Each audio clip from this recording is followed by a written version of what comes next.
morning, or depending when you're watching this, good afternoon, good evening, or good night. My name's Ross, and as always told, I had a voice for radio. So today, we're going to be looking at a whole bunch of new news. That's right, ladies and gentlemen. It's news time, and we're going to start with some incredibly exciting news that should make all of you, if you're anything like me, by which I mean a Pokemon fan who does not live in Japan, incredibly jealous. There are some amazing Pikachu promos coming out. Look how adorable they are. These Pikachu promos are all Pikachu basically taking on the form as the leaders of each of the bad factions we've had throughout the games. Here is a nice close-up picture of Pikachu in his fancy dress. And we can see there that we've got Pikachu dressed as Giovanni from Gen 1. Archie and Maxie from Ruby and Sapphire. We have got Cyrus there from your Diamond and Pearl, your Gen 4 that we've been talking about so much because of what we're seeing in Ultra Prism, which is of course our upcoming set. We've got Getsis from Team Plasma, your old black and white there. And then we've got a bit of the old X and Y being represented with Pikachu Lysander. That's kinda cool and kind of adorable. Now, the actual cards themselves, we don't have huge high quality images. We can see that they've all got 60 HP, which is, shall we say, a little bit low, but it's an evolving basic. To be honest with you, it looks like they've all got the 2 lightning and a colourless for 50 damage attack, and then some of them have a double colourless for no damage and something, and some of them have a double colourless for 20 damage and something, which I'm assuming is flip a coin if heads they're paralysed, because that's a pretty Pikachu thing to do. Honestly, I have absolutely no idea.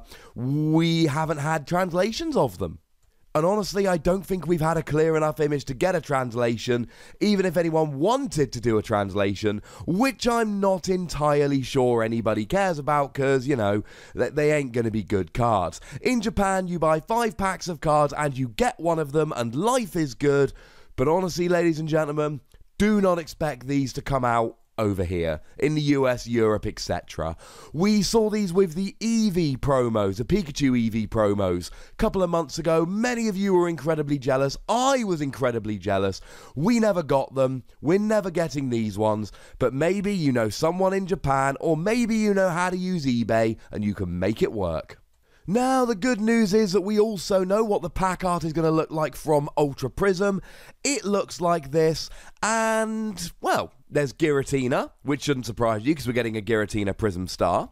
There is Duskmane and Dawn Wings Necrozma, which shouldn't surprise you because they are the Ultra Sun, Ultra Moon poster boys, I suppose, or poster girls. And there is Leafeon, and we know we're getting Leafeon GX in Ultra Prism. Why are we not getting Solgaleo and Lunala as pack Pokemon, given that they're also getting Prism Stars? Well, that one's easy. We're getting Dawnwings Necrozma and Duskmane Necrozma instead. Why are we getting Leafeon GX but not Glaceon GX? The honest answer is I'm assuming they had to make a choice and they went Leafeon, don't read into it. Why are we not getting Darkrai? Because we've had Darkrai so many times, and I know that Darkrai's also getting a Prism Star, but it's not like this is the first Darkrai we've had in a while. I think they're giving us a break from Darkrai. I, for one, am delighted. Now, we knew it anyway, but it's nice to have a little bit of confirmation. Duskmane and Dawnwings Necrozma GXs will be in Ultra Prism. That's why we get the pack art of these particular Pokemon. I mean, they were always going to be, because they really are the poster Pokemon for this particular set. And I know we've talked about them before. I am a huge fan. I have long been saying that Duskmane Necrozma is the better of the two, and people argue with me, and that's fine. Disagreement is healthy, conversation is good. Duskmane Necrozma for free metal and a colourless energy does 220, and you discard free energy attached to this Pokemon. Add a choice band, you're then doing 250, and that will basically KO absolutely anything, which is pretty gosh darned exciting.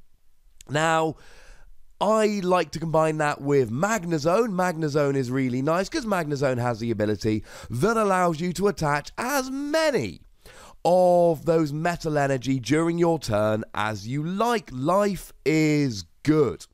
However, A lot of people have argued that instead it's actually the Dawn Wings Necrozma, which is the more exciting of the two GXs. I personally disagree, but I can see where you're coming from. It's got the same ability as Caldeo EX did. Caldeo EX saw a huge amount of play and was a very good Pokemon for a very long time. Being able to combine this with a Float Stone, just having a basic that can switch in and out at will is really, really good. Now, I know Zoroark from Breakthrough does have this ability and doesn't really see any play for the ability, but it's a stage 1. And there's a big, big difference between having a stage 1 with a really good ability that you can just chuck into a deck willy-nilly, as long as you make room for the basic and the stage 1, and then you get a chance to evolve it throughout the game, starting turn 2 at the earliest, and just having a basic that you can just plop down straight away, use a Bridget, off you go, it's there from the first turn.